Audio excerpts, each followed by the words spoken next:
Hello everyone and welcome to a new video. MC-Mura here, and in today's video I wanted to talk about a concept that if you realize and get really good at, you will see your win rate and consistency skyrocket. And that concept is understanding win conditions and how to play around them. Win conditions mean an opening that could win the round, or pretty much what does your opponent need to do to win. Let's check out the scenario we have now. We have a Chun-Li, and that Chun-Li is fighting against Kage. Let's say you are the Chun-Li player, right? What is Kage's win condition? What can Kage do in this scenario to win? And the answer is simple. All he needs to do is land a jumping heavy kick. A jumping heavy kick into full combo.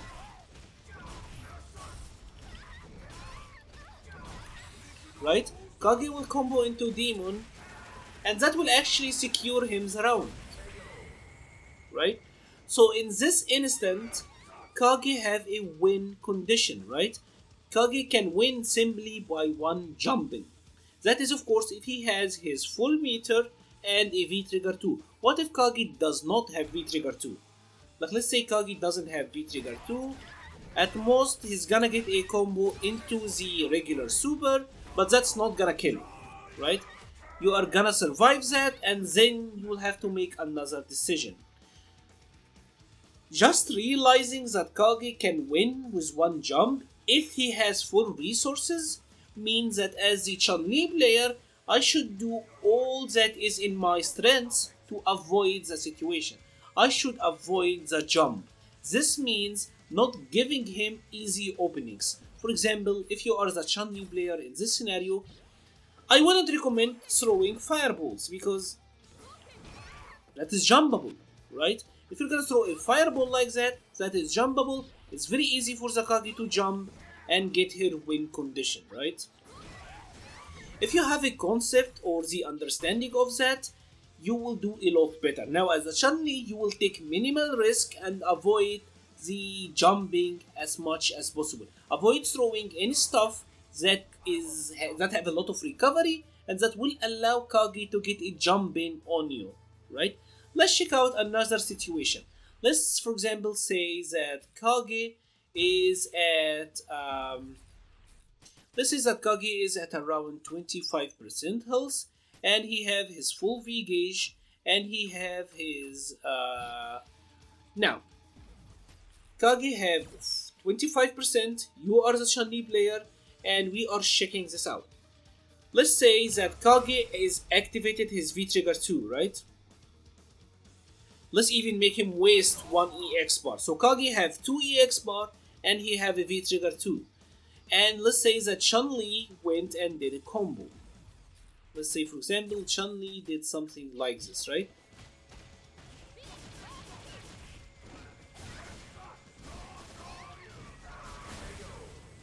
Right? As the Chun-Li player, in this scenario, as the Chun-Li player, right? Do you actually go for the meaty or not?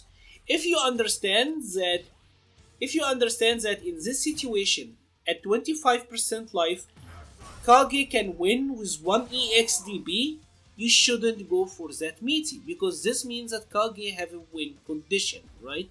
So if we repeat the same thing one more time, here Chun-Li shouldn't go for the meaty because she dies with 1 EXDB. That is Kage's only way of winning this round in this instant. Otherwise, if you have super, of course you have to worry about wake up super. You can say, oh, it is random, it's scrubby, it's whatever. But it is Kage's win condition. It's how he wins. And what you need to do here is simply not go for the meaty and try to play it as safe as possible. Understanding this and playing around it will help you so much in the long run. Now let me show you two examples, one where I do it right and another where I do it horribly wrong. So let's now check out that stuff in real games. This was a ranked set. I of course was using Poison and I was fighting against Karen. This player is Veggie from Norway, one of the best players in Europe and a very strong birdie player, but he was using Karen in the set. Now Karen went for the sweep, right? And then got to activate her V trigger. Right, let's look at the condition at hand. Does Karen have a win condition here? How can Karen win? Karen can win with a single combo.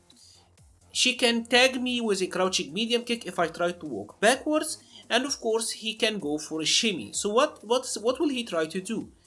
As you can see, he went for a standing light kick. This is one of Karen's main tech throw and one of her main pressure tools, right? Here, can I try to interrupt? Not really. If I got counter hit, I die. Can I walk backwards? Not really. But I can take a throw. I can take the throw that will reset the neutral, and it is pretty much the only way I can survive this. I can't walk back and I can't interrupt. So he goes for the light kick, right? And then try to walk back and force to shimmy me, even does it twice. And I am holding down back, I'm straight holding down back and not doing anything. Because like I said, walking backwards, a crouching medium kick will kill me. And if I try to take a throw from him, I will die. Because I get shimmied and I die. I have to take the throw. Getting thrown by Karen is the only option that I can survive. So he goes for the shimmy, which is the standing heavy punch here, and then does the Rekkas, right? And now let's think about it one more time. Now Karen does the Rekka. Does Karen have a win condition out of the Rekka? Yes, if I got hit by the overhead, she wins because she can combo after it and she wins. So what does he go for? Of course, he goes for the overhead, right? Now he will go for the overhead, but I try to interrupt with my jab and I got the interruption. This is what I'm talking about.